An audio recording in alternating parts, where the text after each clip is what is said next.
Cool. I think it's record. Yes, it's recording. Okay, so this review is being recorded in the HKN Teams. Blah blah blah blah blah. All right. So I got 6 problems today. We don't have to go through all of them, but the topics I'm going to cover are, go back to the thingamabobber, the photo that I took, are active RC filters, 2-port parameters and how to determine if it's active and passive or not, 3-phase oscillators and natural frequencies. Now I have one for each of those plus another one for the natural frequencies. I didn't know if he meant undamped natural frequency or he meant short circuit and open circuit natural frequency. So I just did one for both. It's open and short. Okay, well then we'll just do that one. Well, okay, I have 5 then. But yeah, I'm going to start with this active filter problem. Okay, so for those who want to take a photo, go ahead and take it now. So if you want to refer back to it when I am doing some stuff, do I have it going? Okay, cool. So these filters, everything is, what the, I think my iPad just turned off for a sec. Sorry. Okay, cool. These filters, they are, you're going to find everything you need to know in the materials book 2, chapter 3, I believe. And that I have right here. Okay. Okay. That's where we're going to have to see some stuff. So I will start it right here. Oh, where will I start it? Yes, I'll start it right there. Wait, no, where is it? Here we go. Okay, so let me read the question, and then we'll get back to those. Okay. The op-amp circuit shown in Figure 2 is the topology of another version of a multiple feedback bandpass active RC filter. The op-amp is assumed to be ideal. Apply the analysis questions developed in the SAB handout to calculate the values for biquad parameters B or KBP, omega P in radians per second, and hertz, and QP. Okay. Yo, Josh. What's up? Your screen's not sharing. Oh, okay. Give me 1 sec. All right. Wait, what the? Nope, that's something else. Here we go. Okay, screen is not sharing. Okay. Share screen. Can I everything on your screen, including, okay. Okay, start broadcast. I guess it turned off for a second. Sorry, y'all. All right. Can y'all see it now? Yeah, better. Bet. Cool. All right. Do you want me to reread the problem, or do y'all want to just take a photo of those who are attending virtually? You're fine. I got a photo. But okay. So like I said, and it also says even in the problem, go to the SAB handout and calculate the biquad parameters. So in the last review that I did, it was as simple as we had components and they were able to fit a version of the multiple feedback bandpass or multiple feedback active RC filter. And we were trying to figure out what version it is, whether it was high band or low. This one tells you it's a bandpass. So we just basically have to figure out parameters of a bandpass. Now, if you read the components, we have an R1, a C3, R3, C4, and R5. Now, this is legitimately from my test last semester. And when I saw this test, or when I saw this question, I was there a little bit later than an announcement that was made. I thought one of the C3s or the R3s was a mistake. So I thought it was a typo. So I thought there had to be a C2 or an R2 or whatever. So I kind of manipulated it that way. But I was wrong. There's no impedance or admittance 2. There's, you see stuff for 1, you see stuff for 3, you see stuff for 4, you see stuff for 5. There's nothing for 2. I don't know if that, that was not clear to me when I first took the test, but now looking back at it, it's relatively clear. So what I'm going to do is that, okay, no, I'm not going to do that. I'm going to do that. There we go. So we were, great. All right. So it said, look at the multiple feedback op-amp or RC filter. So I got to find that real quick again. Love that. In this 115-page document. And it's right there. There we go. Negative feedback. Does this have this? Sure. Negative feedback topology. Okay, we're there. So we want to scroll down a couple things to mention. This is kind of just, this stuff here is just how it's been developed. if we scroll down even further, we will have the general equation for a multiple feedback RC filter. Okay, this is important because we do not have this type of topology where we have admittance 1, admittance 2, admittance 3, admittance 4, admittance 5, because we do not have this admittance 2. Does that make sense? Cool. So therefore, we're going to have to use this equation to our benefit. We're going to have to use it. Okay. If you look here, there's things that say low pass, band pass, high pass, but like I said, there's nothing that is an admittance 2. There's nothing. Okay. So how I'm going to approach this is simply look at the band pass, multiple feedback band pass biquad, right? We're here.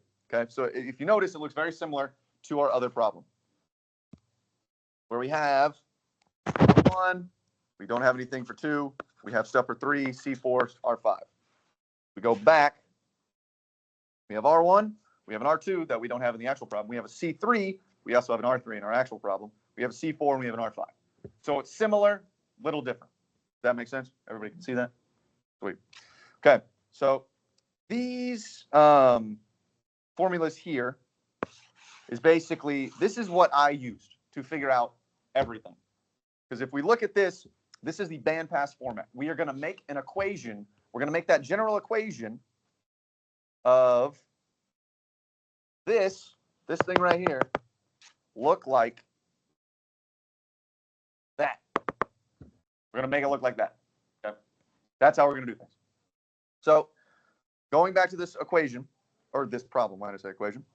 We're going to put everything into their individual adminances. So I'm actually going to start writing now. All right, so Y1. Okay. Can anybody tell me what's Y1? Yep.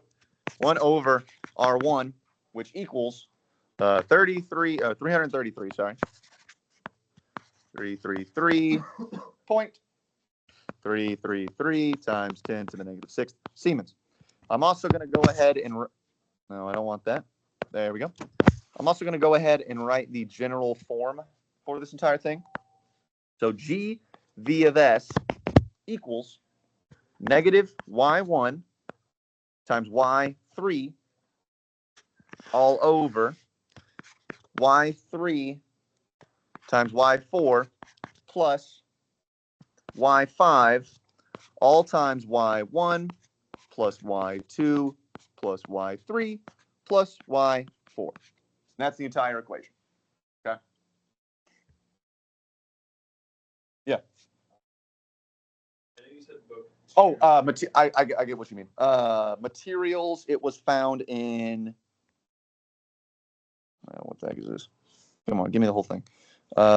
Is it materials 6? Nope. Materials 8? Nope. No, that's phase. Yeah. Was it this one? Nope. Sorry. 9. 9? He is correct. Materials 9. All right. Materials 9, book 2. Okay, now I get it. Thanks, Grady. Gotta go through everything now. I'm kidding. Can you just click on the page number you want? I probably could. I forgot what. I'm at the end now. 43? Sweet. Actually, I needed 40. Oh, I didn't need 43. Okay, so we're there. So we need this form here. I'm going to write this real quick so I can just. Okay. Give me just a sec. Technology. This is great. So we want it in the form of GV of S equals negative K BP all times omega P over QP times S all over an S squared plus omega P over QP times S plus omega P squared. Okay. So now just do that. And so we just have my notes app. Cool. All right. Are we good? Good so far? Sweet. Okay, so like I said, Y1, it's just 1 over R1. We agree with that? Cool. And I put that on a calculator, and it's that value. All right, can someone tell me what Y2 is? That's a Y1. I'm in 2. Based on that thing. Bingo. 0. Y3. What is Y3?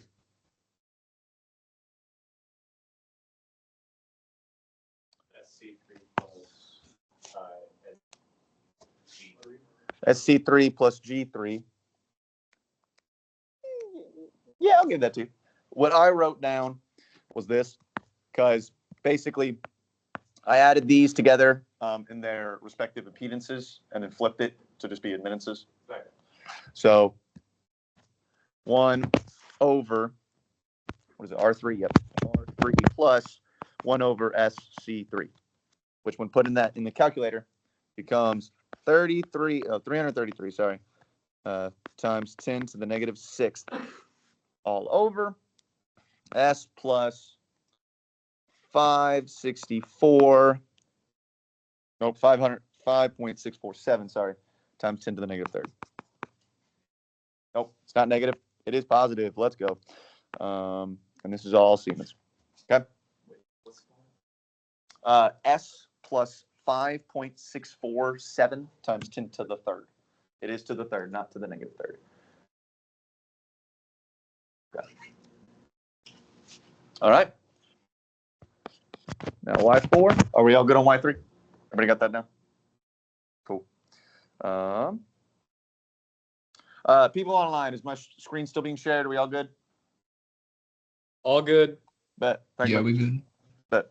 All right. Now, so what is Y4? I agree with that statement. SC4, which simply equals 59 times 10 to the negative 9th S. S, and this is all Siemens. Okay, what is Y5? Based on this thing, what is Y5? Yup. Yup. 1 over R5, and that equals 6.024 times 10 to the negative 6th Siemens. Okay? So you can, if you really want to, you can just by hand do this, but no. So what I did was I simply saved, what do you call it? I saved all these variables of a Y1, Y2, Y1 is this term here, Y2 is this one. Actually, I might not even use that in the equation because it's just 0. Y3 is this, Y4 is this, and Y5 is that. And then I simply just typed this equation into my calculator. Does anybody want to see how that was done, or are y'all just good with accepting what my answer will be? I'm good. Cool. Okay, cool. All right.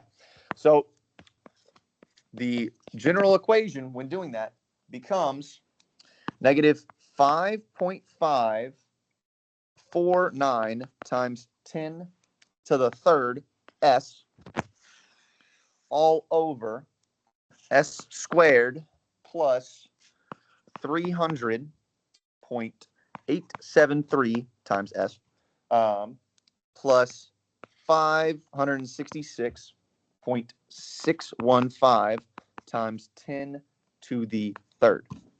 Okay? Everybody got that? Okay.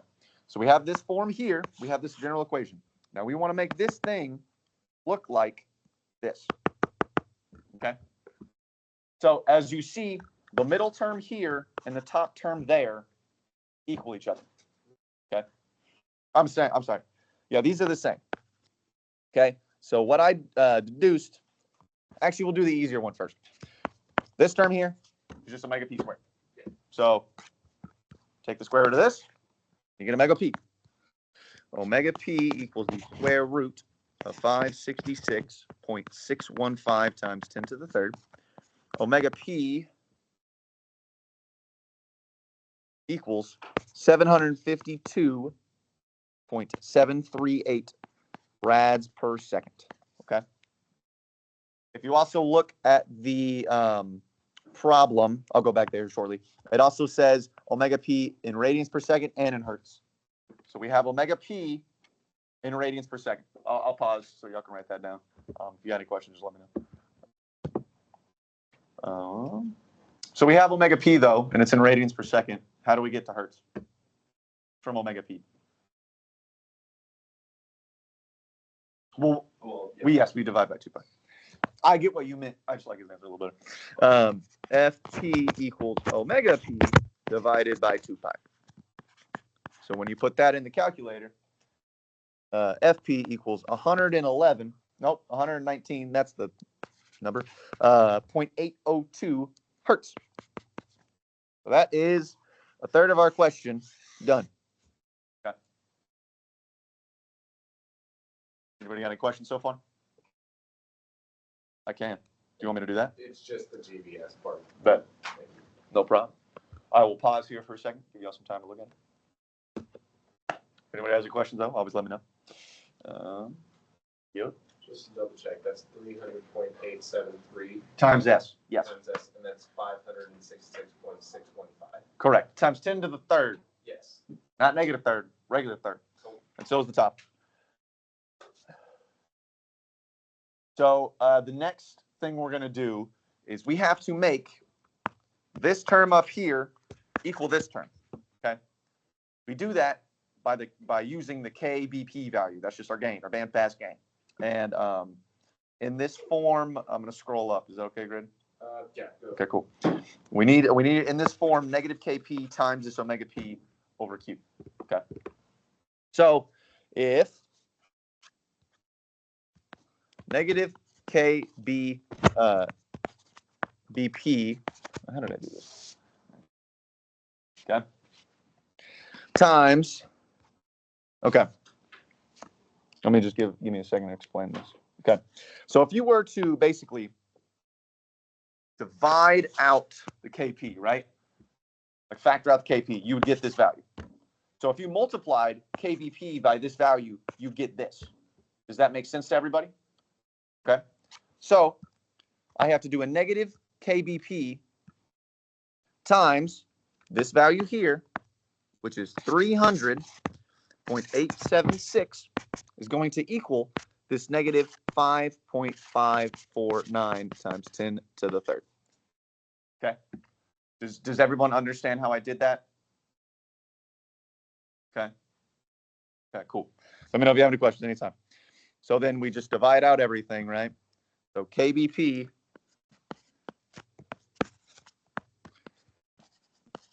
equals, because these negatives now cancel out, 5.549 times 10 to the third divided by 300.873. KBP, after doing the math, equals 18.444. And it's a gain, so it's unitless. Yeah. What's the number on top of GBS? I just need to know that. Is that like negative 500? Yeah, it's this right here. Okay, cool. Yeah. 5.5, well, it's actually this one, I guess. It's the negative version. So yeah, negative 5.549 times 10 to the third. That value. Everyone agreement so far? Is there an S on top, by the way? On the GBS? Yes, but in terms of, yes. But that doesn't really matter because we want to know what the term, we just want these terms to equal each other and they both have an S. So, yeah. Cool.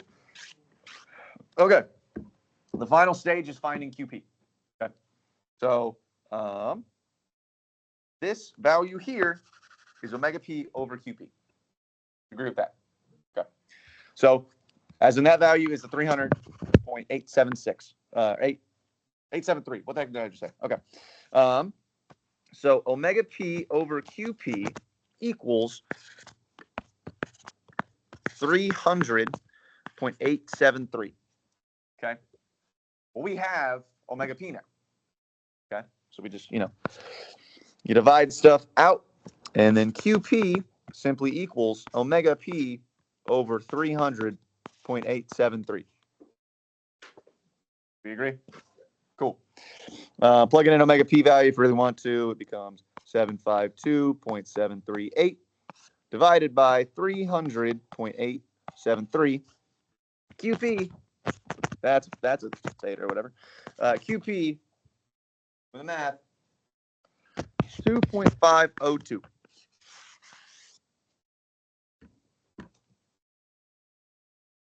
That's the entire problem. That's it. Anybody have any questions on how I did it?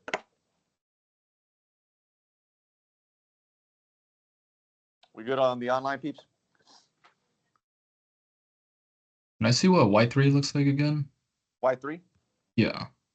Y3 is the combination of C3 and R3. How I did that was I combined the impedances as in 1 over SC3 plus R3, and I just did the inverse of that. So I have 1 over R3 plus 1 over SC3, and I have this. Is that S plus 5.647?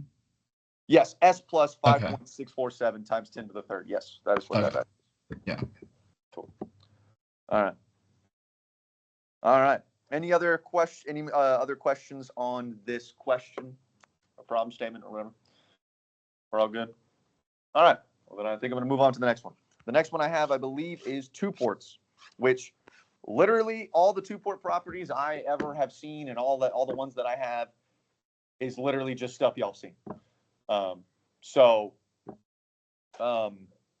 Yeah, this is literally this one's gonna be pretty straightforward. Yeah. Okay. So we have a few things, right? So I looked at his materials and oh yeah, okay, photos, that makes sense.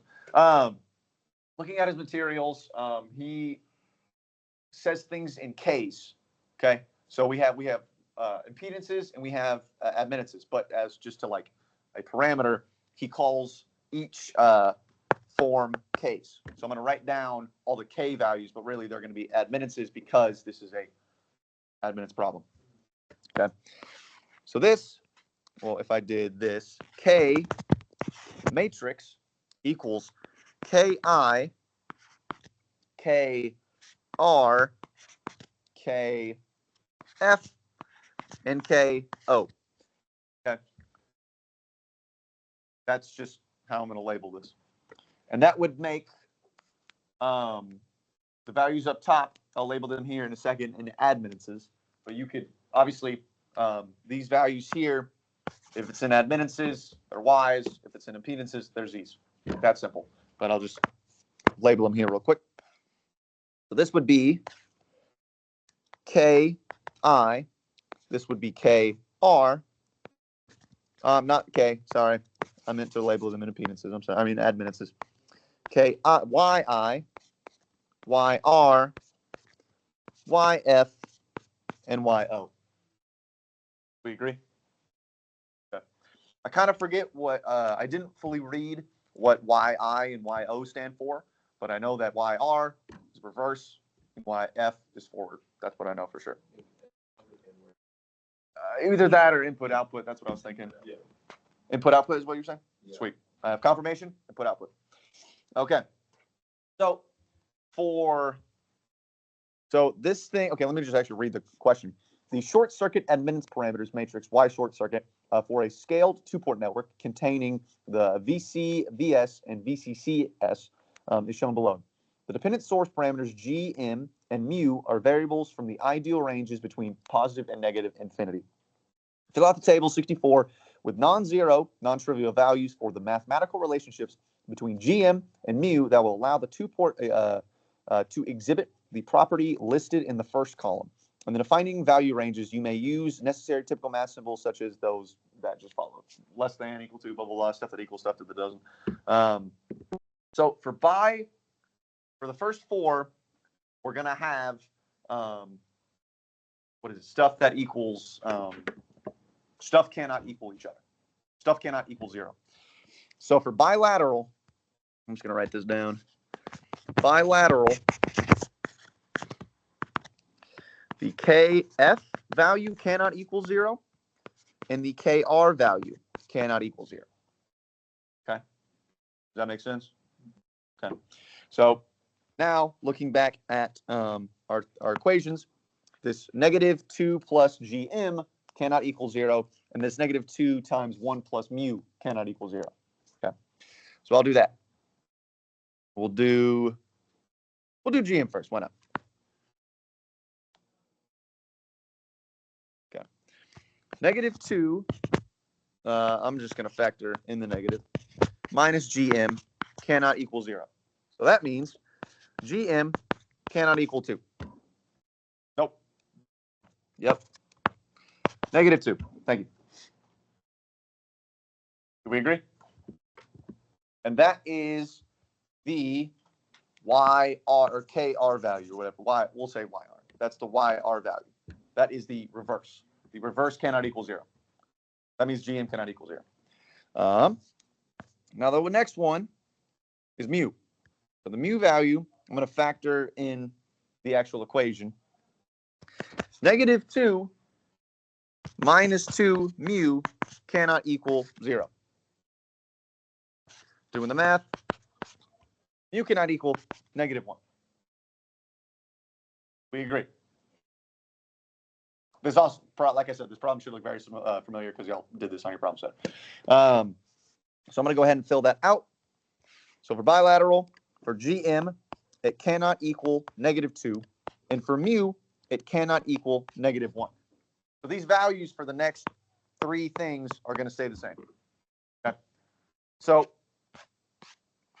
for things to be considered forward unilateral, I'm just going to say uni. KF cannot equal 0, but KR can equal 0. We're focusing on the off diagonals right now. So that means that for our purposes here, GM can still not equal 2, but mu can equal -1. It's the same values, just the equal signs are changing. Because we said that the forward value cannot equal 0, but the reverse value can. And our forward value was GM, and our reverse value was mu. Is that making sense so far? So I'm going to go ahead and put that back in as well. Cannot equal -2, but can equal -1. Okay. So now we have reverse unilateral. And for that, KF can equal 0, but KR cannot equal 0. That means that GM can equal 2, but mu cannot equal -1. Do we agree? It looks like we agree. All right. So as I stated, can equal -2, cannot equal -1. Okay. For neither, it's pretty simple. They can both equal 0.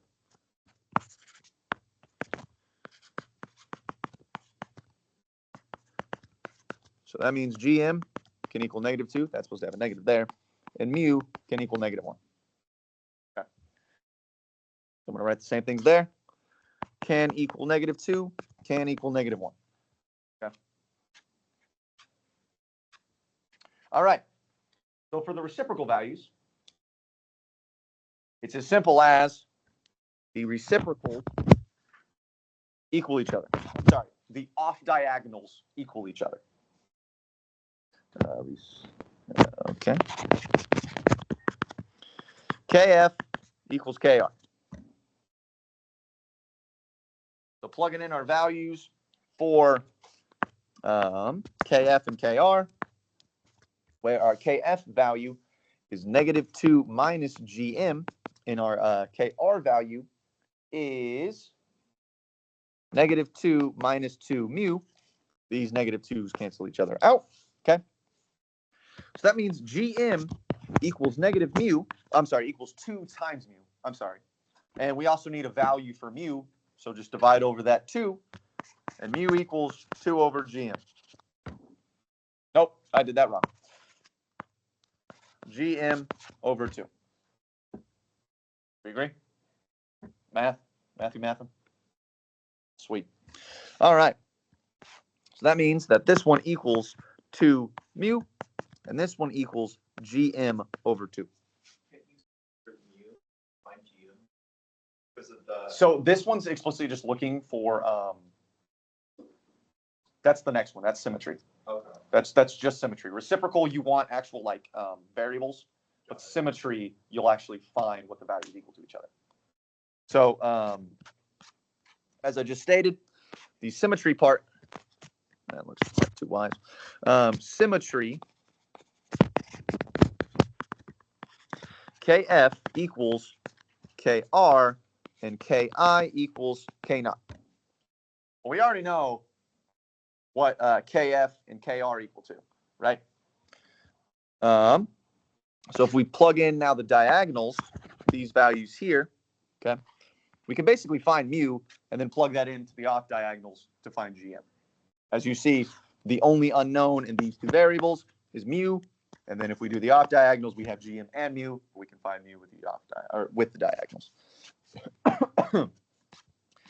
So that then becomes, I think I just multiplied it in. Yeah, it becomes 1 plus 2 mu. So like I'm saying, I'm going to plug that in. 1 plus 2 mu equals 7. Okay. Doing the math, this becomes 2 mu equals 4. Mu equals 2.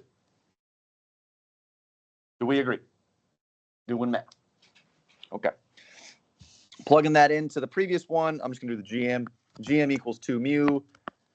So just multiply mu by 2. So GM equals 2 times 2. GM equals 4. That's it. So then I'm going to fill in the table.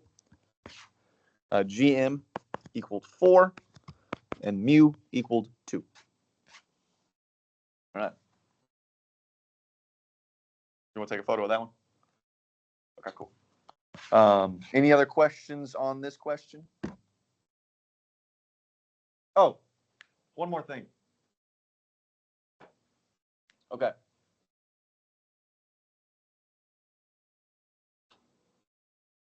Got it. Okay. So another thing he said is determine whether something is active or passive. It's as simple as this. Passive. Matrix has no negative terms. Active. Matrix has negative terms. I'll show y'all where I found that here shortly, because I do want to actually double check myself on that. Does everybody have that written down? It's actually, I mean, pretty straightforward in that terms, and I'm pretty sure this works for if you were to actually do a two-port problem, and he's asking, hey, is it active or passive? Well, if you have your two-port matrix as in short circuit or open circuit, if there's any negative terms, it's an active circuit. So let me just double check that in terms of the materials. I'm done. Nope, I'm done with that one. Okay. I believe that was, nope.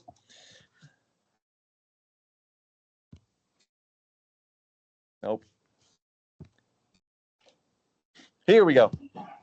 It is in materials 8. Materials 8. This two-port properties. When I scroll down to when it says passive and active, passive and active two ports.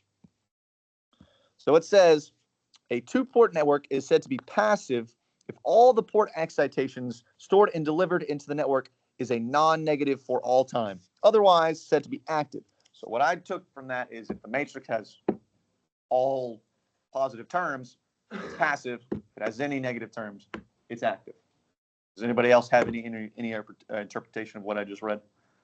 Or are we kind of in agreement there?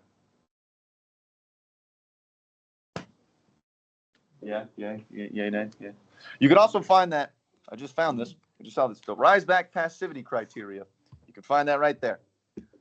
Really want to. He asks about it. It is on page 3 of the two-port properties PDF in materials 8. All right, any other questions on two ports? Anybody online? Any other questions? Nope. All right. Now I'm going to move over to, I believe the next one is three-phase power. All right. I think this is the newest for everybody, right? Who has done this problem? Anybody? This is the last one on problem set 5. Anybody online? Have y'all done it? No. Okay. Well, I'm actually kind of glad that because y'all don't know what I'm doing now. Okay.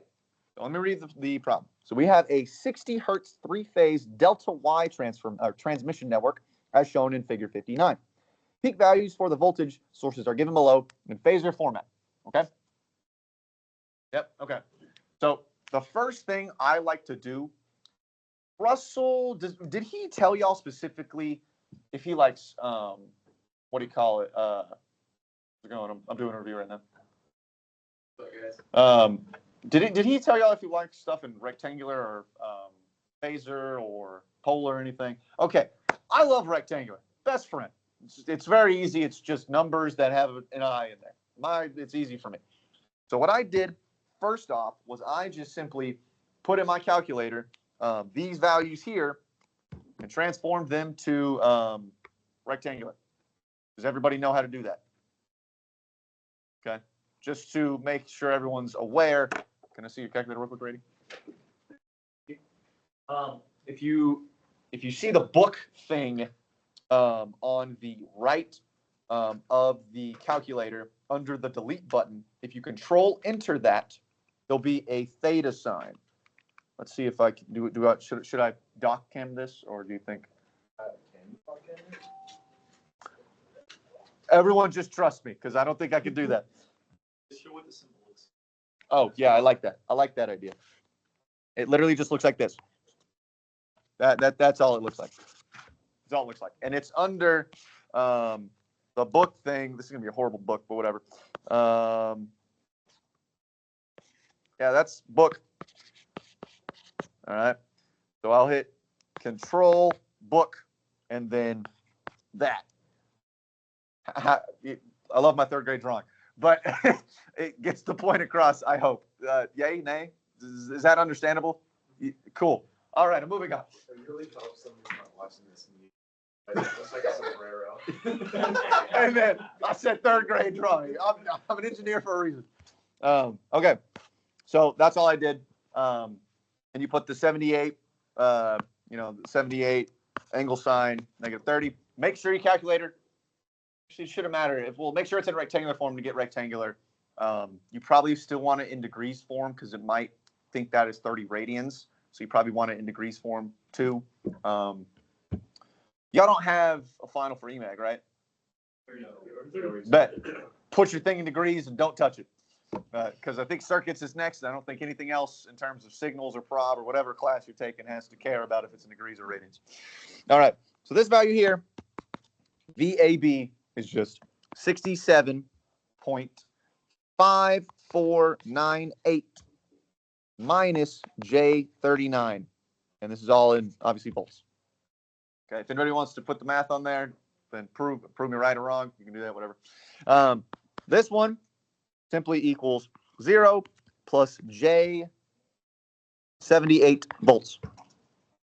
And then the last one is negative 67.5498 minus J 39 volts. Okay. Everybody got that written down? All right, I'll take that as a yes. Okay, so impedances for the Y connection connected load network at 60 hertz are given below of these four impedances. And now we have to find the total complex power, total average, total reactive, and the power factor. Those are the four things we have to find. Okay. What is one thing you can tell me about this network that probably won't, that doesn't look good for us? It has to do with the formations. It's not in Z, A, Z, B. One is in delta and one is in Y formation. That's kind of what I was looking for. Yeah. So, well, we can change either one of them. Just one of them's a lot simpler to change. So what I did, change this into delta formation. Okay. And to do that, again, I'll put these equations up. So this is all found in materials 10. Is that what it's called? Yeah, materials 10. There's like 3 or 4. No, I think there's 5 different PDFs. This one's like the first one in terms of delta and Y transformation. So ZA equals 1 plus Z3 plus ZA, or I'm sorry, Z1 times Z3 all over Z2. Okay. And when plugging the values in for Z1, 2, and 3, ZA equals 108.4 plus J 98.8. This is all ohms. Any questions? But like I said, if you can't read anything, just let me know.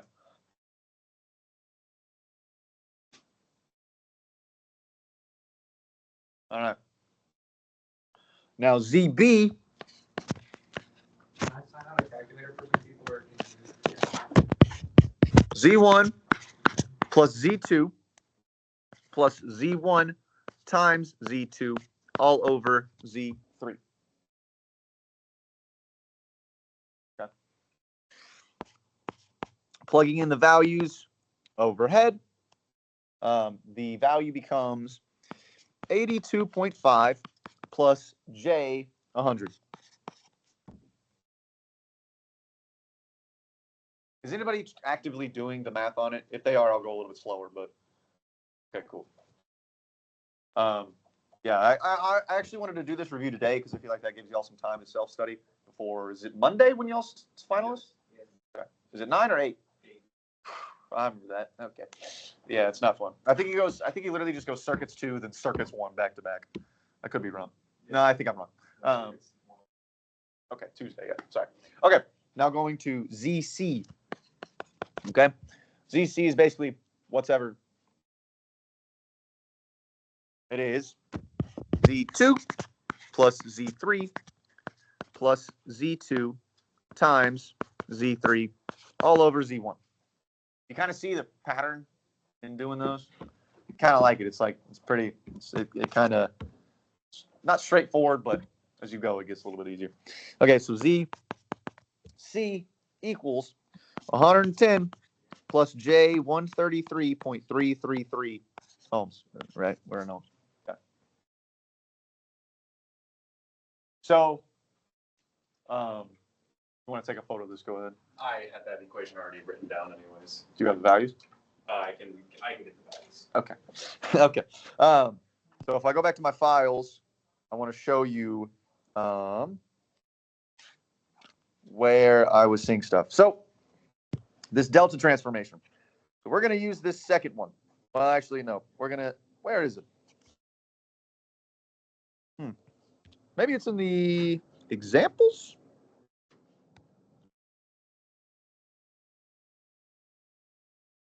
I'm basically trying to show y'all where I found how current flows.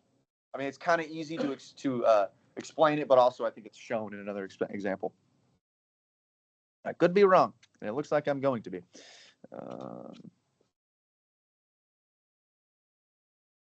This is single phase. I don't think I want that. Yeah, I don't want that. Okay. All right. Well, never mind. I'm just going to explain it. Okay. So now, actually, we're doing this one. Right? We're doing this transformation. That's exactly what we did. So now I'm going to draw it like this transformation. Okay. That's what I'm going to use this for. So we'll have voltage source. And this will go to an impedance. Okay. And these are in delta forms. So we'll have nodes there. We'll have another voltage source going down there. We'll have another voltage source going that way. And same thing here. We're going there. I'm going to draw that out a little bit. Another node. Okay. This is labeled as the positive VAB. Oh, I'm sorry. We also need to connect that. Connect that. Okay. So phase or whatever. VBC, that is the positive direction. And this is the positive direction for VCA. I'm not changing anything in terms of the actual delta formation for the power sources. And having the plus and minus signs are important. Okay. So then this is labeled ZB, this is labeled ZA, and this is labeled ZC. Okay. This is node A, B, and C, and this is node 1, 2, and 3. Okay. So we have voltages we have 3 voltages, we have 3 impedances, okay? Now, if I want to find the current on all 3 of these different impedances, okay? So I'm going to denote them, mainly because Russell did it, it made sense in my head. The one that's associated with ZA is going to be IA, CB, IB, ZC, IC, okay? So this is literally just follow the signs. Current flows from high to low, okay? So we have, I'm going to start here because it's just on top. We have this plus, okay? If you follow this circuit, IB is going to be going that way through ZB. Do we agree? Because if we follow that high to low, current's going that way. Do we agree? Yay? Okay. You're good. You're good. Current flows from high to low. Do you agree? Yeah. Okay. So if you follow this line, current is going that way. So I've just denoted this IB as current going that way. We agree? Okay. Yeah. So we have this, I'm going to say this now, VBC. So we said, same logic. I'm going to denote IA is going that way. Yep, VBC. I'm going to do that once more. VBC is going that way. Bless you. And going that way. Do we agree with how I denoted IA? Cool. Last but not least, VCA. Okay. That goes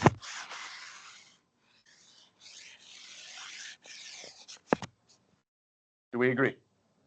So that means that if we follow this again, current is going to be flowing out of this 3rd node there. Okay. And remember how I did stuff. So the to find current, we're going to use to find IB, we're going to use VAB and ZB. Do you agree with me on that? Okay. Same thing with IA. We're going to use ZA and VBC. Do you agree with me on that? And the same thing with IC, ZC, and VCA. Pretty simple. So we just literally just do V equals IR. I'm going to scoot this down actually a little bit. Man, I love technology. Okay. So we're going to solve for IA first because I like that. Equals the VBC over ZA. You want me to show you what the values are, or do you want me to just tell you the final answer? But doing V over, V equals IR, IC equals 0.358 plus, sorry, plus J 0.393, and this is all amps, it's current. Why did I say IC here? My bad. Yes. Was 0.93. Yes, and that's a J though. Yeah. All right.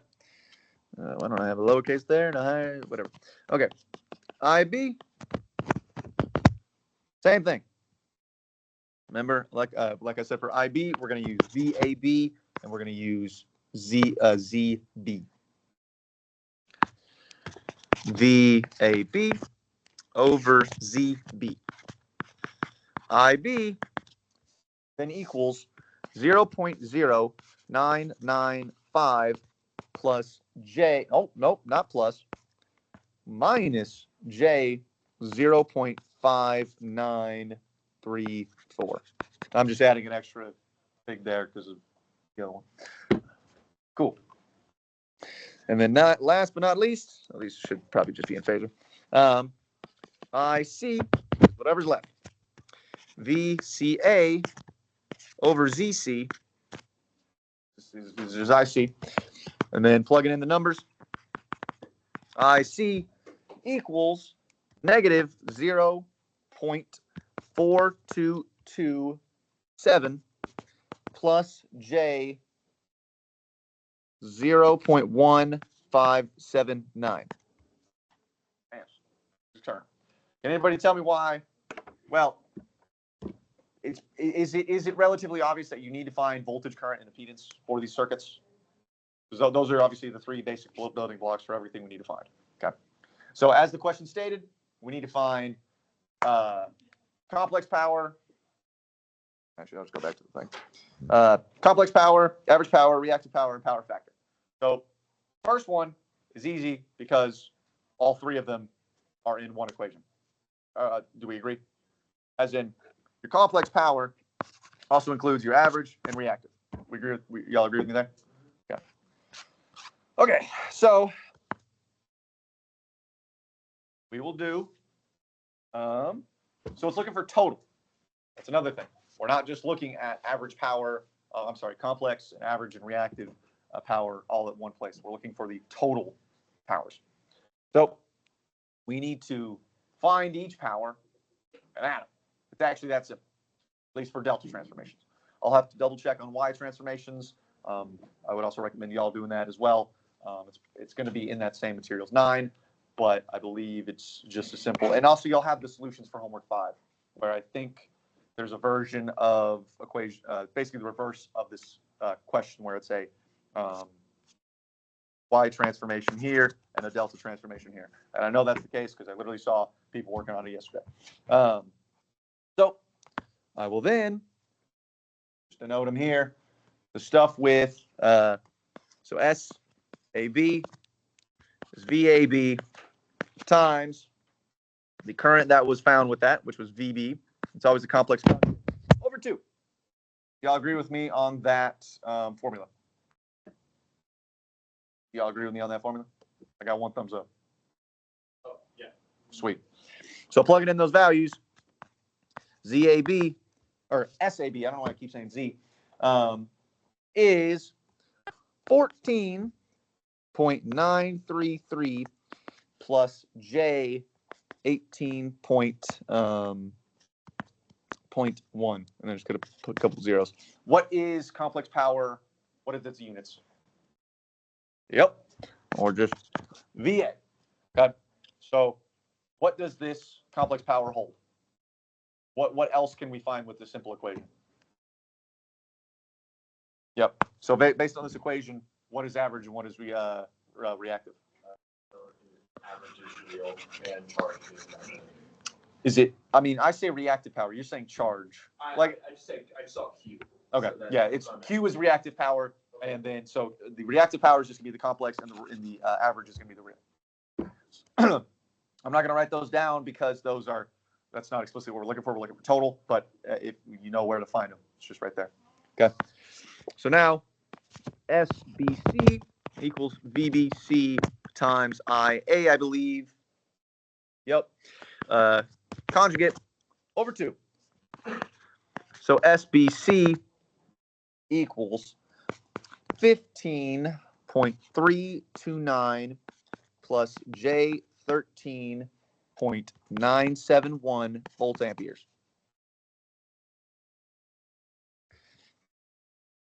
All right. Second. So what is this, third problem? 32? Okay. I don't think we'll make 4, but I just kind of said 4 just in case we really wanted to, anybody needed more time or anything. Okay. So last but not least, SCA equals VCA times the complex conjugate of IC over 2. So CA equals 11.199 plus J 13.575 volt amperes.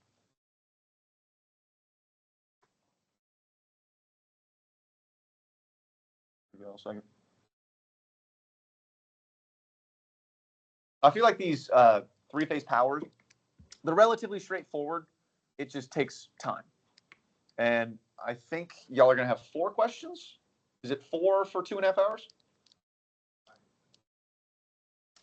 Did he give y'all an actual count? I think for us it was 4 and it was 2.5 hours. But I could be wrong. We'll just say max probably 5. I doubt if he gives y'all 6. Sorry, but I really doubt he's going to give you 6. But this one's probably going to take the most time, as in the power is going to take the most time. I think it just has a lot more steps than the other what do you call it? The other questions. So I would recommend doing this one maybe first, get this kind of out the way. Or if you want to do it last, go for it. But I would recommend doing it last or first. Recommend doing it first. Okay. And like the last thing is we just now need to add them up. So total is S. I'll just do AB. Why not? AB plus SBC plus SCA. When adding all those up, the total complex power equals 41.461, that's a 6, plus J 45 point, let me write that point better, 45.647. It's all in volt amperes, okay? Now we got one of the four things, okay? So, oh, that's why. Okay. So from this, we need to find total average and total reactive, okay? So as we denoted earlier, average is the real, reactive is the imaginary. Do we agree? Cool. So, average power, I'm going to denote this as T, average power, is 41.461. What's the unit for average power? I agree. And this is reactive total power. That is 45.647. What is this unit? Yeah, I think he just says VARs. That's literally just what he says. Yeah. VARs. All right. Well, that is 3/4 of the problem done.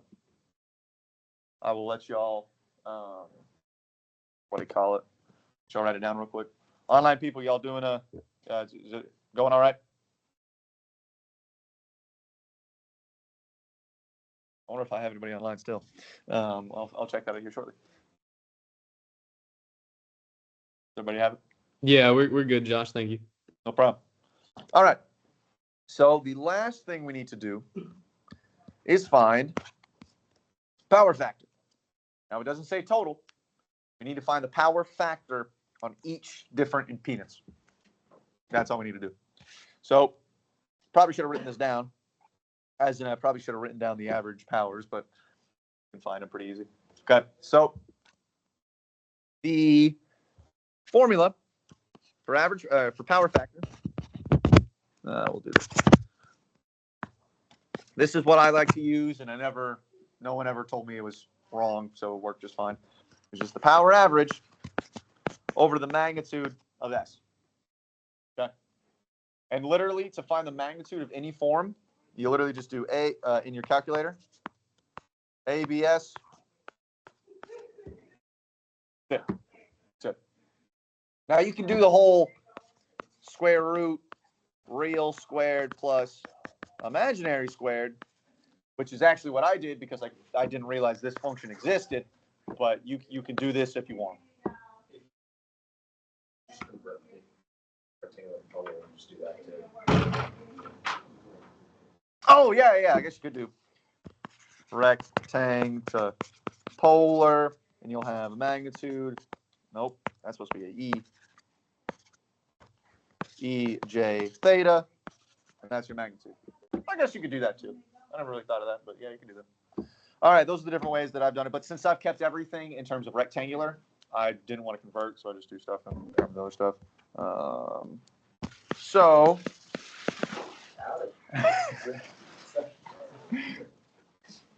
we have the power average. So we're looking for the power factor on AB. So I'm going to look at the average of AB over the magnitude of AB. So I didn't even put the values on that. But for AB, this is simply the average power, and then the magnitude is just literally the absolute value of this, or the ABS parentheses that. So that value just comes out to be 0.3. I'm sorry, that's 6.6338. And these are unitless. So then the same thing for the other three, or for the other two, I'm sorry.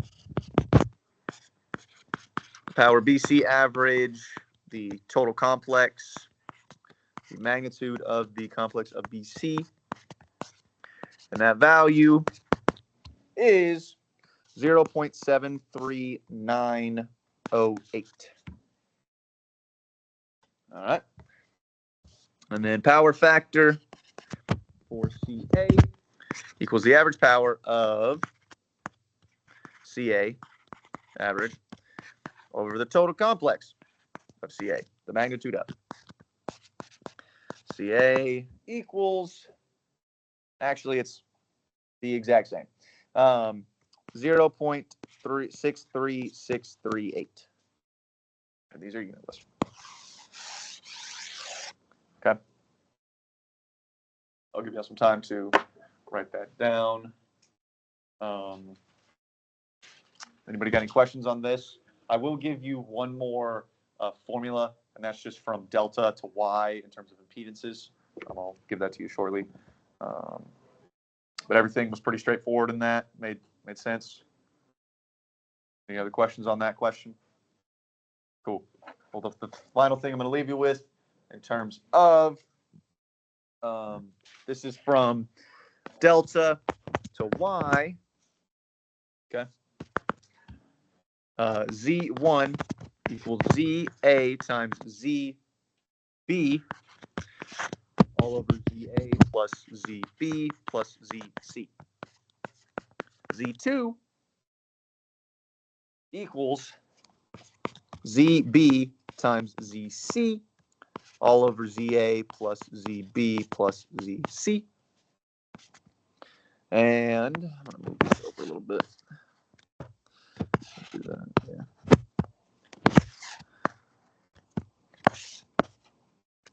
Okay. And then Z3 equals ZA times ZC, ZA plus ZB plus ZC. So those are the two big equations, or I should say two big groups of equations for delta to Y, and then earlier was Y to delta. Any other questions in terms of three-phase power? Obviously, I don't know what he's going to give y'all in terms of if it's going to be, I assume it's either going to be, you're going to have to transform from delta to Y, or you're going to have to transform from Y to delta. I think he's going to do that because in terms of the 4 questions that were given on your problem set 5, those 2 forms, I think, are the harder versions of the 4 questions. Does that make sense? So, yeah. All right. Any other final questions on this, or I'm going to move on? All right. So then, good old, what is this? Oscillators. Okay. I guess I have 2 more questions because you said short circuit and open circuit. Yeah. Cool. So yeah, basically just have 2 more questions now.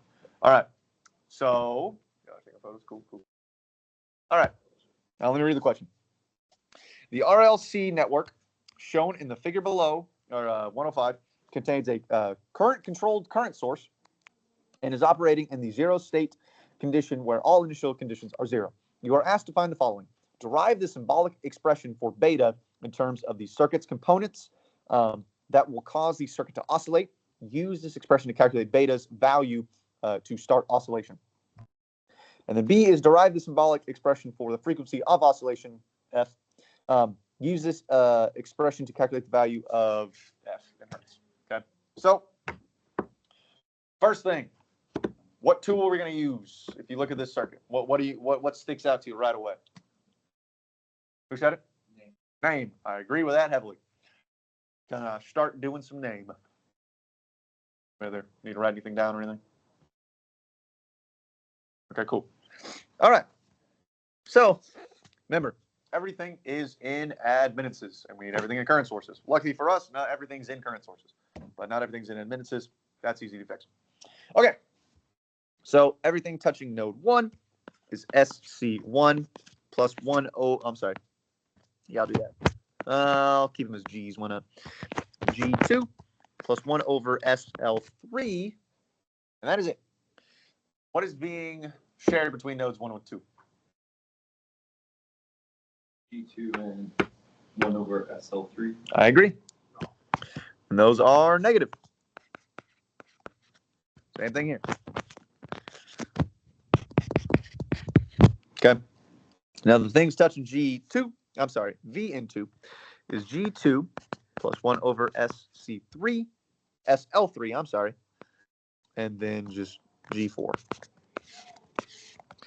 VN1, VN2 equals, what sources are going into VN1?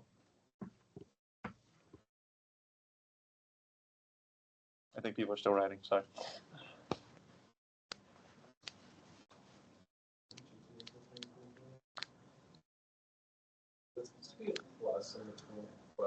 Yep. My bad. No, they're being multiplied. Yeah, that's right. No, plus. Sorry. Thanks for the catch. Yeah. So what sources are going into VN1? None? I agree. What sources are going into VN2?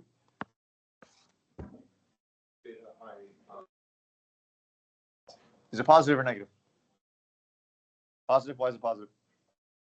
I agree. I see 1 of S. Okay. Well, I see 1 of S. We need to figure out, what is I see 1 of S based on this?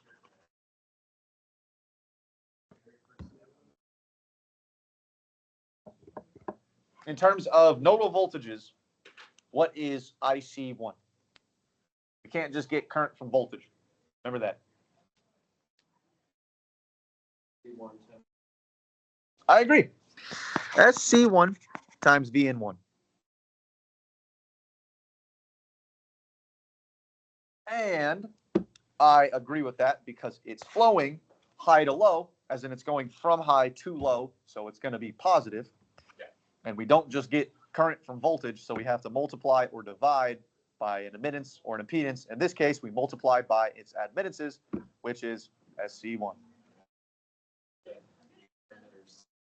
I don't know what you just said, but sure. Okay, so then I'm gonna transform this matrix here, or these, yeah, that matrix there. So then we will have a independent matrix of 0. Do y'all agree? Okay. And then plus, and I'm just going to go ahead and put this into nodal voltages. It's literally just beta. I'll do this. SC1 beta 0. And this is all times VN1, VN2. Do we agree? We agree.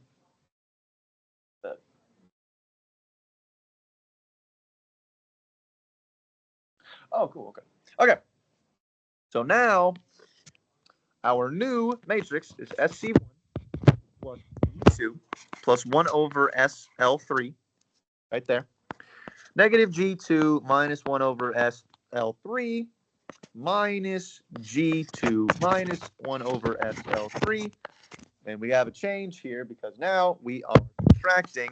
I'm just going to say beta SC1.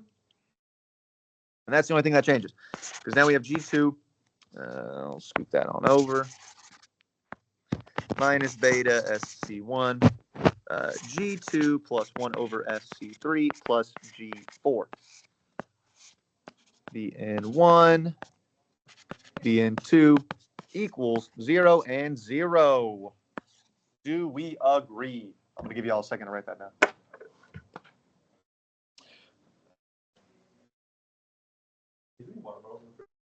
Not in the fridge, but I can get you just right water bottle. As long as it's not open.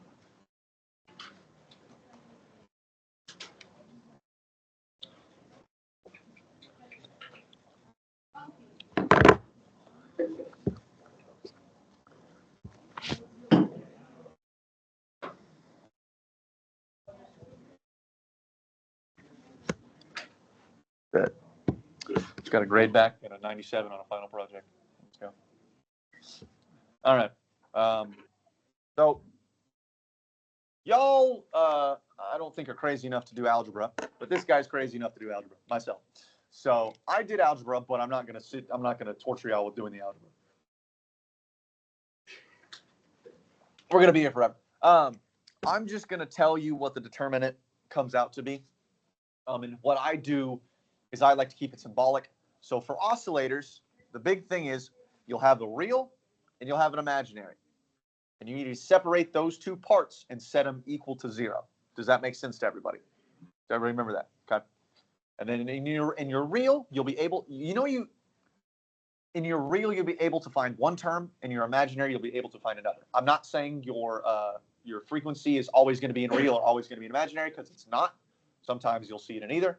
But you'll be able to find each term in each different real or imaginary. Does that make sense to everybody? Yes? Okay. What else? If you have terms, both terms in the real or imaginary, and you cannot solve something, you did something wrong. You need to double check, because almost every single time I've done this problem, these type of problems, oscillators, myself, I've done mistakes where I've found both things in one term, and I couldn't solve for everything. So then I had to rework my problem, and I was like, oh, I did something wrong. So that's just a good indicator of you did something wrong. Does that make sense to everybody? Cool. So I'm just going to tell you the determinant in terms of S's. Okay. So determinant of S equals S squared times C1 times G2 plus C1G4 plus, oh, nope, not plus, minus beta S, minus beta C1G2. Okay? And now the S term is going to be C1 over L3 plus G2 G4 minus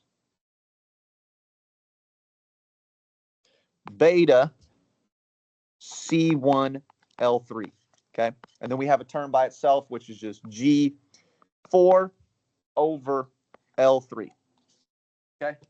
So I'm here. Now, like I said, we need to get things in terms of imaginaries and reals. So the first step going from S would be what? Going from the S domain, we have to go to somewhere else. What do we do? You said phasor. I disagree. We're in a Laplace domain. We can now go to something that starts with an F domain. Nope. Well, 4A is what I was looking for, but frequency does work. We now need to change our S's into J omegas. Do y'all agree with that statement? Okay. So now, J omega, this S squared is now J omega squared. And if you square J omega, that just becomes negative omega squared. Do we agree? Sweet. So then same thing. G2 plus C1 G4 minus beta C1 G2 plus J omega C1 over L3 plus G2 times G4 minus beta C1 all over L3 plus G4 L3. I wrote that down fast. Sorry. Maybe I'll second write that down. Any questions so far? Cool. All right. Now, we have parts that are real, parts that are imaginary. If you look at our imaginary part, we do have a J omega, we do have a beta. Oh, one big thing. This entire determinant needs to be equal to 0. Sorry, I skipped that. We have a real, we have an imaginary. Now, our real does, our imaginary has a J omega and a beta, but it's equal to 0. So therefore, we would divide our omega out. We don't have an omega anymore. But if you were to do that with the real parts, if you were to, set it equal to 0 and kind of move stuff over, it's not going to always be equal to 0. We'll now have a term equals a term. So the imaginary part is where we're going to find beta. Okay. So now they'll say this determinant imaginary of J omega equals omega C1 over L3 plus G2 G4 minus beta C1 over L3. And this all equals 0. I need to close that bracket. Do we agree? I hope you all agree on this one. Now if you divide over that omega 0, let's do this. What's 0 divided by omega? Exactly. So now we have our imaginary equals C1 over L3 plus G2 G4 minus beta C1 over L3 equals 0. Wow. All right. Do you want me to do the algebra, or do you want me to just show y'all what beta equals to in terms of variables? Beta. Sweet. So beta equals 1 plus G2. That looks like a horrible G. G2, it's not much better, times G4 L3 all over C1. Okay. Okay. I will put the values in of this one. So G2 is 1 over 330 because I'm going to scroll up. Am I good to scroll up? Cool. Our R value is 330. So G2 is just going to be 1 over 330. And then G4 is going to be 1 over 10. Okay. So then times 1 over 10 times L3, which this case is 10 times 10 to the negative third, all divided by C1, which is 470 times 10 to the negative 9. Okay. Plugging that into the calculator, beta becomes 7.447 amps per amp. That is part A.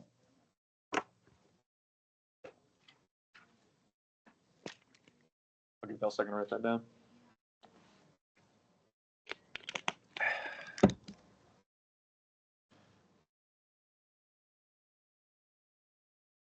Probably shouldn't do anything. Okay. All right. Part B, we need to find our frequency of oscillation, right?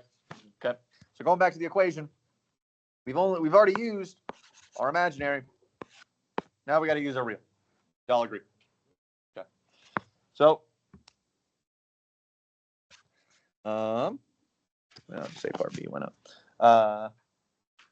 The real. That's a weird. Okay. Real part of J omega. Of our determinant, of J omega equals negative omega squared times C1 G2 plus C1 G4 minus beta C1 G2. Okay. And that is added by G4 L3, which equals 0. So I'm gonna to make everything positive, I'm gonna move this negative omega over. So now it becomes positive. So the real of delta of J omega, blah, blah. Is that too many parentheses? Yes, it is. Equals omega squared C1 G2 plus C1 G4 minus beta C1 G2 all equals G4 L3. Y'all see how I got that? I will just show you what omega equals. Omega equals the square root. That's a whole square root. The square root of G4 over L3 all over C1 G2 plus C1 G4 minus beta C1 G2. Now, there's a lot more terms in this. I'm not actually going to put the values in. You can do that on your own if you like. Omega equals 16 point. Is this supposed to be K? Am I supposed to be K? 16.261 kilorads per second. Well, we're almost there. How do you find frequency with omega? I think we did this. Well, you divide it by 2 pi. So F equals omega divided by 2 pi. So F equals 2.5. Oh, I'm going to say F oscillation. Why not? That's not nice, but there we go. Equals 2.588 kilohertz.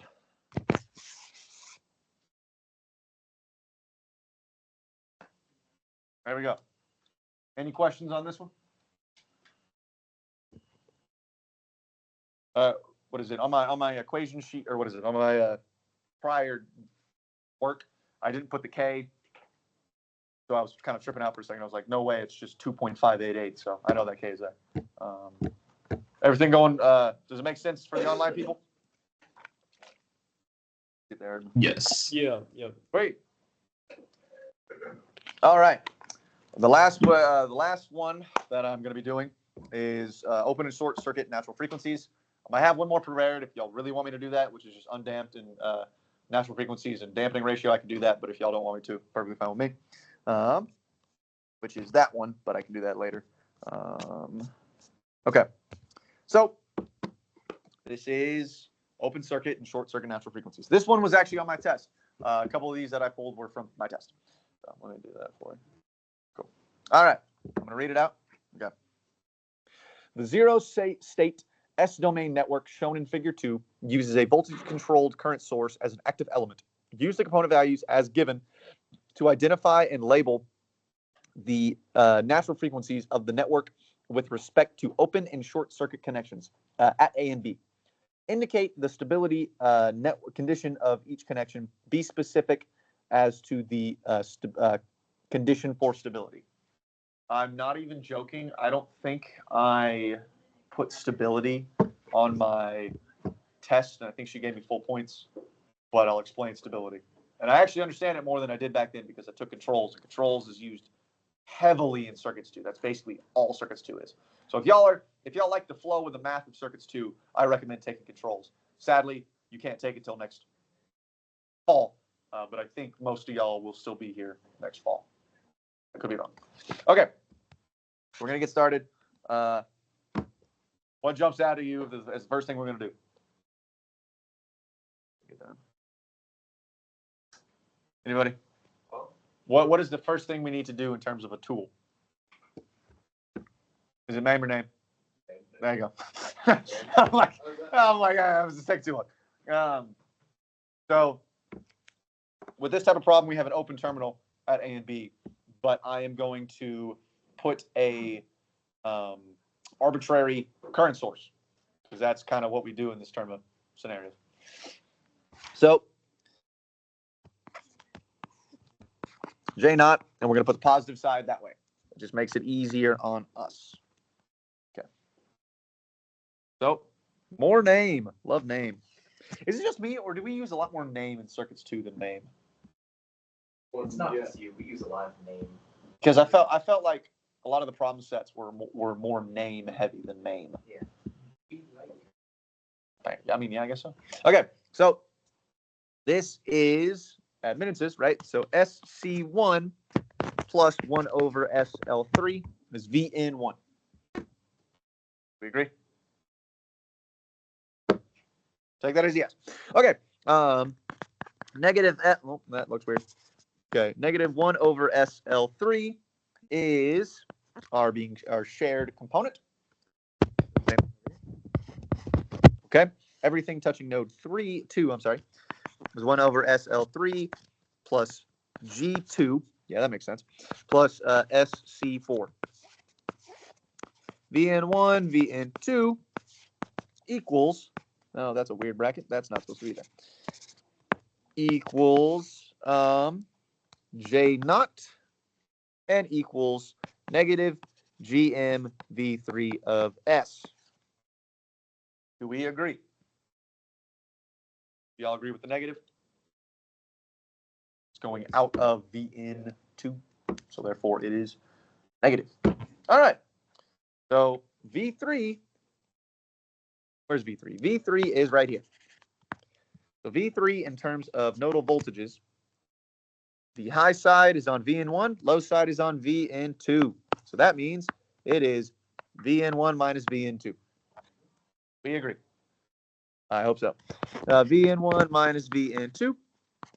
So then I'm going to go ahead and do the, I'm going to manipulate that matrix. J0, 0, plus 0, 0, negative GM, and positive GM. Vn1, Vn2. Do we agree? I think I'm water.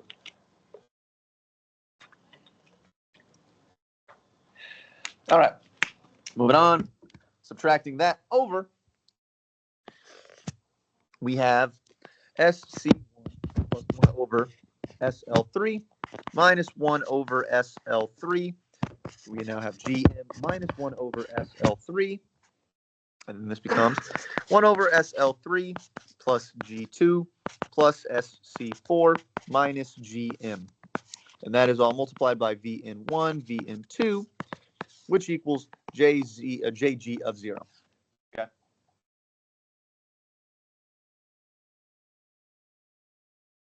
Yep. Okay. Or I meant J0, sorry. Okay. So we now have our final name matrix. Y'all can put values in it if you want, but I like to leave it symbolical. What should we do now in terms of how to find our short circuit and open circuit natural frequencies? What determines where we can find our open circuit and short circuit natural frequencies?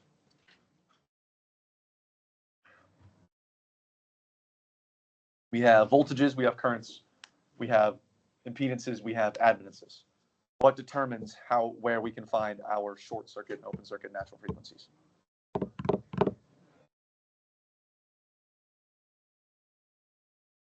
Yes, I agree with that. You get to that form when using impedances and admittances, specifically driving point impedances or admittances. Okay. So we have this terminal here, right? VA, or we have A and B. So doing the driving point impedance, right? Driving point impedance, that's, there we go, equals our VAB over J0. Do we agree with that? Okay. If this was MAME, how I like to say this, you find your driving point impedances with NAME, as we're doing here, and you find your driving point admittance with MAME. NAME, impedance, driving point, and MAME, admittance, driving point. Does that make sense? And I'll show you why, because actually the math makes it a lot easier. If you were to find if you were to try to find driving point admittance using NAME, math don't work as well. Okay. So VAB, in terms of nodal voltages, what is VAB? I agree. So then this, where the heck is that? Oh, there we go. So this equals Vn1 over J0. Okay, well, what is Vn1 in terms of Kramers?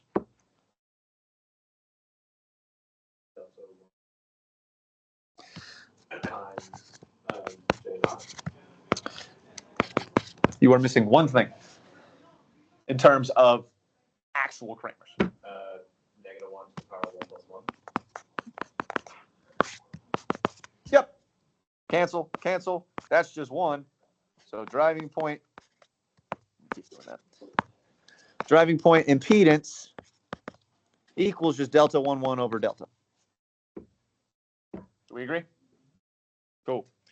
So delta 1 in terms of a 2x2 matrix, right?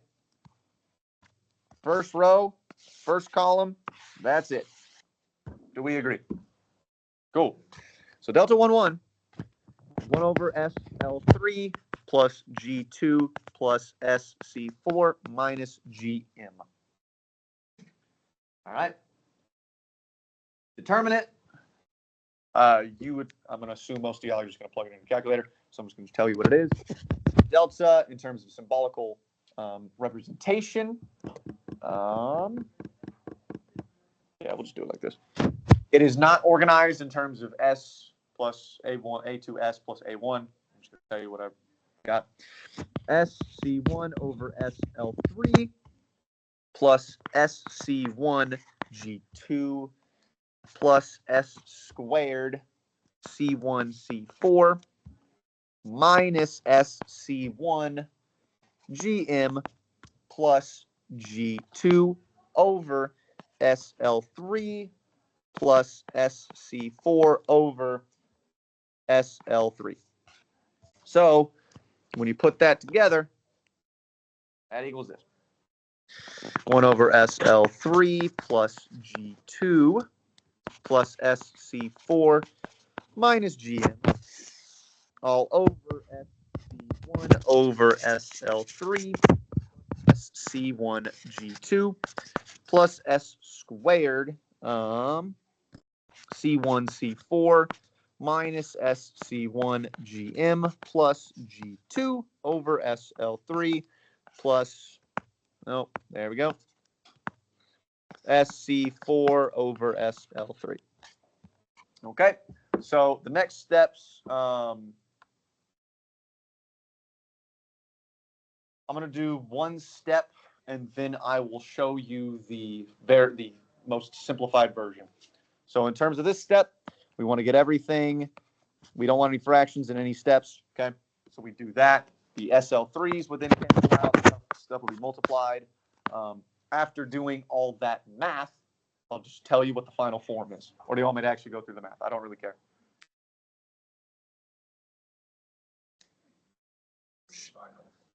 Cool. All right. ZDP simply equals S squared L3C4 plus SL3 times G2 minus GM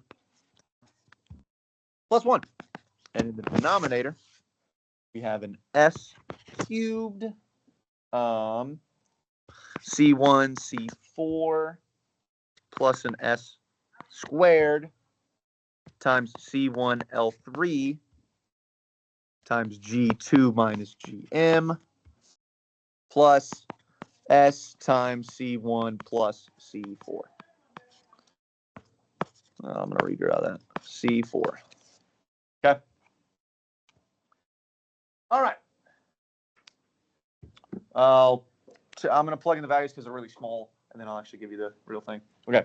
So ZDP equals S squared times 0.5 times 4. So 0.5 is L3 and 4 is C4 plus S times 0.5 times 3 minus 2 plus 1. That's the numerator. Denominator times 2 times 4 plus S squared times 2 times 0.5 multiplied by 3 minus 2 plus S times, oh, wait. Am I missing something? What am I missing? Ah, G2, which G2 is 3 in this case. Right. I'm sorry. There's supposed to be a G2 actually in the denominator. That's my fault. Okay, then S times 2 plus 4 plus 3. Okay. When you do the math, this then becomes, and you also normalize it in terms of the K and DS. You'll have 1/2 S squared plus 0.25 times S plus, well, I'm actually going to write this in terms of fractions. Sorry. 1/4 S plus 1/2. Okay, that's the numerator.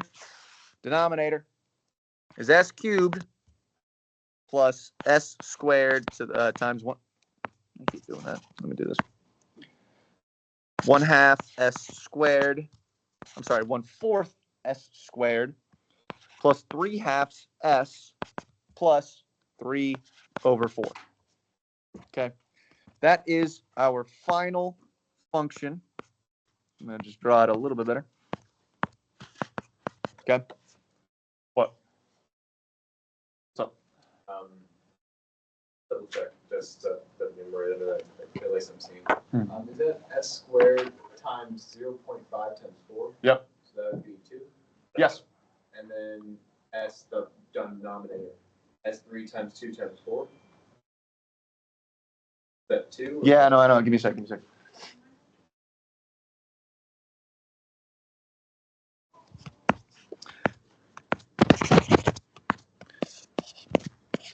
This is supposed to be times 2 times 4 times 0.5. That's my fault. I'm sorry. Missing a term. Yeah, when I was doing my math as well, I missed that. So, whoops. Make that 5 look a little better. Okay, so yeah. There we go. Now it's math. Okay. So, plug that into a calculator in terms of, what do you call it? You can literally just put these forms. There's a function called complex roots of a polynomial. Hand me a calculator.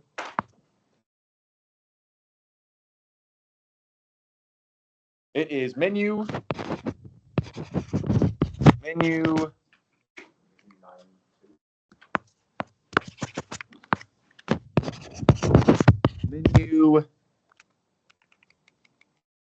8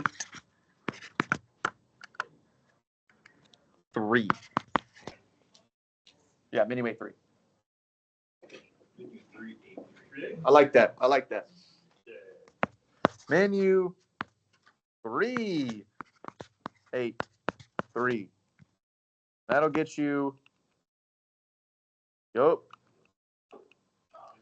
It says C poly roots. And make sure you always do comma S. So, okay. So we have a numerator. What circuit, like, is it going to be short circuit or open circuit natural frequencies on our numerator? Short circuit or open frequencies on our numerator? Which one is it going to be? Remember, we're in impedances. So I'll tell you how I think about this in a little bit. If anybody can remember. Nope. Okay, looks like no one remembers. Okay, so short circuit, this is how it is.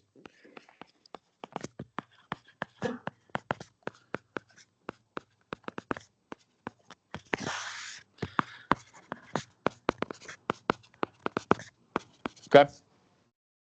Because when you find, when you're doing this, right, you're taking the roots of you'll take the roots of the top of the numerator and you'll take the roots of the denominator. Okay. And a root is when the function will equal 0. Do y'all agree? Okay.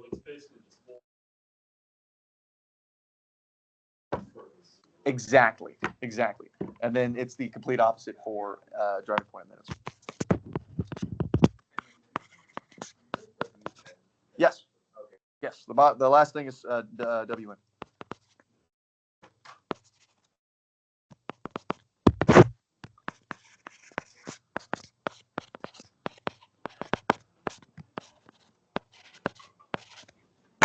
Yep.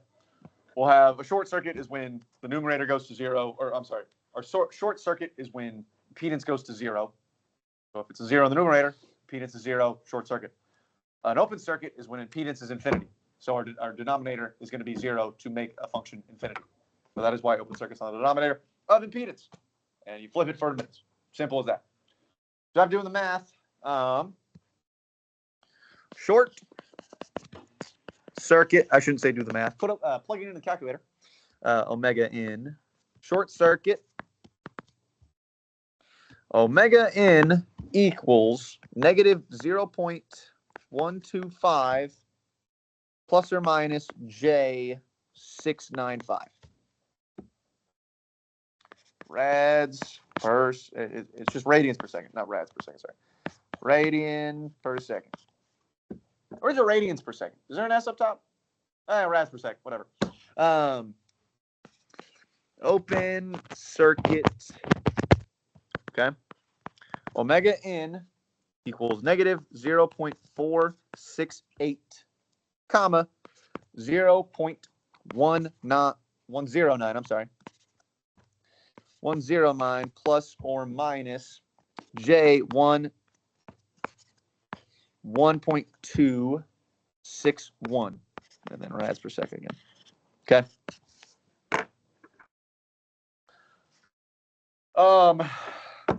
Okay. Yeah. Yes. Plus or minus, what does that say? J supposed to be 0. It's supposed to be a 0.695. Thank you. Ready? I'll give you all a second to write it.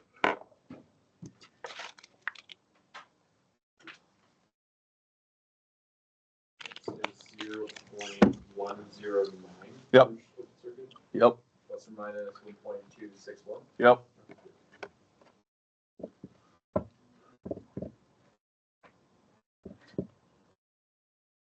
Okay. So we talked about stability. I'm going to go back to that. Does anybody need to write that down still? We all good? Okay. Okay, cool. So indicate the stability conditions for each connection. Each connection. What? Oh, is that what he meant by that? Okay. I think that's what he meant by that. Okay. Give me just a second. I forgot what this one was.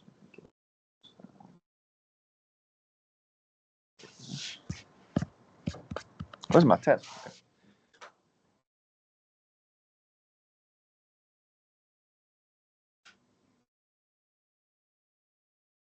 Okay. All right, give me one sec.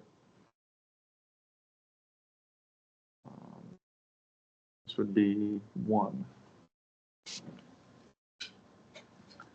Holy crap. I didn't realize this. The solutions are 13 pages for a three-page test. We love Russell. Some culture. Okay.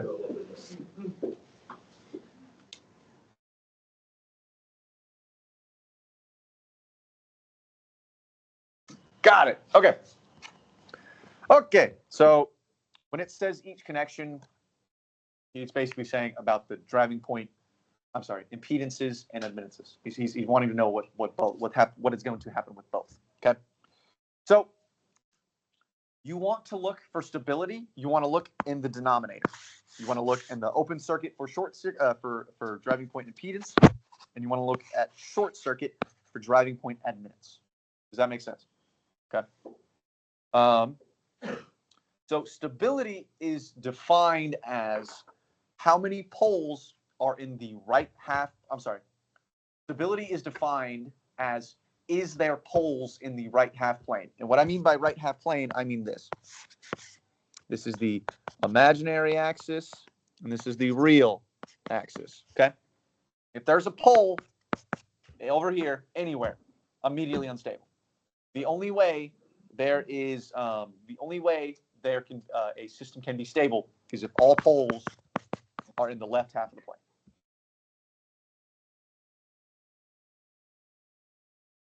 Don't think of it as that way. You'll see here, right? You have your short circuit impedances, right? I'm sorry, short circuit natural frequencies, right? You have it negative. Okay. Your natural frequency of short circuit is negative, so that means there's not going to be anything in the right. So they're all on the left, as in the two poles. On the real axis, they're negative, and on the it doesn't matter about the imaginary. So yes, the real part of your omega ins have to be negative. Yes, I didn't understand your question for a second, but yes, the real part has to be negative. So here, we're good. There's two poles, and they're both in the left half plane, stable for your short circuit natural frequency. Okay, I'll tell you. I'll get to that here shortly. Open circuit, you have a negative pole. We're good. You have positive poles. We're bad. So that means, I'm going to write it down here. For driving point impedance, system is unstable because there are poles in the OP ORHP, open right half plane. So define that. Okay. And poles are the roots of the denominators. Does that make sense? They're the roots of the denominator. So that is poles. Zeros on the numerator, poles on the denominator. Does everyone know why that is? I'll explain it anyway. Zeros are on the numerator because when you plug, if you have roots in the numerator, right, our function is going to go to 0. So if the function goes to 0, it's just going to be 0. So there is a 0 in that function. But if there are roots in the denominator, that means our denominator goes to 0, which means our function at that point is going to be infinity. Well, infinity on a graph looks like this. So it looks like a giant pole. So that's why it's called poles. Does that make sense? That's kind of how you define zeros and poles. And they define, I think is x going in? Never mind. Don't think about that. But yeah, poles denominator, zeros numerator. Does that make sense? Cool. So you want to look explicitly at the poles for stability. Poles, so the denominator. Okay. So now YDP. Okay. So we want to look at now the poles of our driving point impedance. Driving point admittance. And that means we're going to be looking at our short circuit natural frequencies. Does that make sense? Okay. So look at our short circuit natural frequencies. We have 2 poles, but they both are negative in the real part. So therefore, both of the poles are going to be on the imaginary axis. So what does that mean? We have no poles on the right half plane, meaning the system is stable. Exactly. So that means system is stable because there are no poles in the ORHP.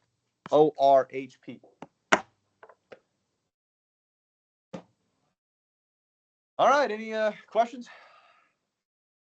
If anybody has any questions on stability, let me know. I can answer those pretty well because I've been in class all about that the entire semester. Does anybody have any questions on any other parts of the tests? Anybody? I can if y'all want me to, I can post these questions blankly in the Discord of the undergrad thing or UTA undergrad WE group, whatever it is called. Yeah, UTA WE group. That's the one I'm in. I can post them in there, and y'all can work them by hand, do your own stuff, and then if y'all get the same answers as me, you're golden. Would y'all like me to do that? Yeah, cool. All right. I guess. Is there any questions from the people online? I thought whenever the poles were on the y-axis, it's unstable also. Fair point. Okay. So there is another point okay, so there's actually 3 types of stability. You have stable, neutrally stable, and you have unstable. Okay? Stable, as we defined, no poles, O8RH. We agree with that. Okay? Unstable, poles in ORHP. Also, repeated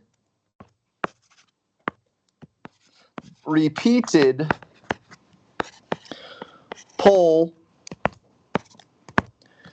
on J omega axis, meaning you have 2 poles, same spot on the imaginary axis, system is unstable.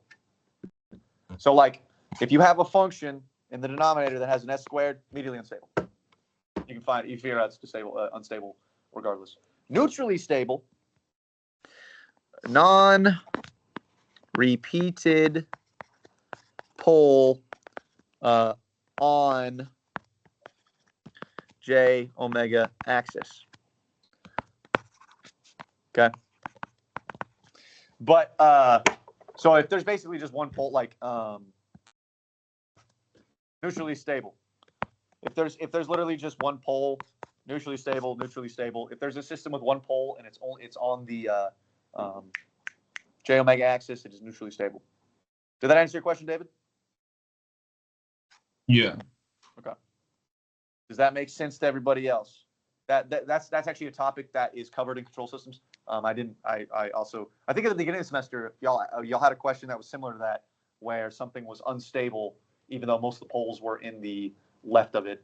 And I didn't know why at the time, but it was because I think a pole was repeated on the imaginary axis. I think that's why it was unstable. But I think in terms of this class, if you have, let's say if you have these two poles, it would still be classified as neutrally stable. I'm sorry, it would be classified as just stable. I don't think neutrally stable is something that Russell talks about. So if you have a system like this, call it stable. You should get at least some points from that if he does actually say something about neutrally stable.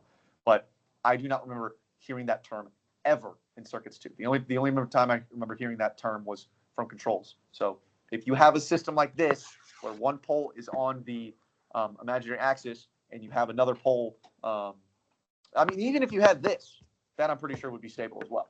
Just as if you had this, where there was two poles in one spot, immediately unstable. So, Oh yeah, Josh. Don't forget to talk about the undetermined when S is equal to 0. Yeah, like this, like when it's like that. Yeah. That falls under the neutrally stable, but in y'all's case would be stable. Gotcha. Is that what you're asking about? Yeah. Okay. Any other questions from y'all online, or y'all chilling?